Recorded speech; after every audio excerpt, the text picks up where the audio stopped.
Bienvenidos a Ifa Stories, donde la sabiduría ancestral se une con la narración moderna. Adéntrate en el mundo sagrado de Ifa, el sistema espiritual yoruba, donde cada historia encierra el poder de la adivinación, el destino y un profundo conocimiento cultural. Acompáñanos mientras desvelamos los misterios de los orishas, las fuerzas divinas que guían nuestro camino, Orunmila, los irunmoles y muchos más. Cada historia es un puente entre el pasado y el presente, tejiendo lecciones atemporales que inspiran, iluminan y transforman. Abraza la sabiduría, honra la tradición y embárcate con nosotros en el corazón de Ifa. Suscríbete ahora y deja que las historias te guíen.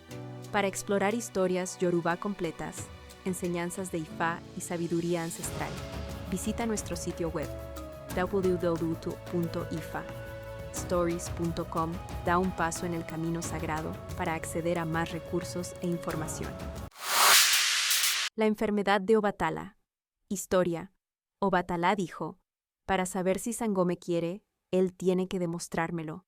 No pasó mucho tiempo antes de que Obatala se enfermara gravemente, y corrió la noticia de que había sufrido Otoku, muerte repentina, y todos se sorprendieron. Le avisaron a Sango, quien salió de la casa y observó la naturaleza como era su costumbre.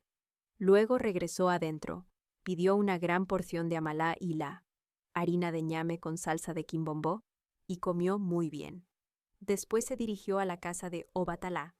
Fue directamente hasta el fondo, y cuando llegó al lecho de Obatala, comenzó a tronar ferozmente. Obatala, que estaba acostado, se asustó y brincó. Sango le dijo: «Padre, me dijeron que habías tenido Otoku, y del susto que recibí, esto fue lo que hice». Entonces Obatala le respondió: «Ahora sé cuánto me amas. Nota. Cuidado, un susto puede causar Otoku en una persona».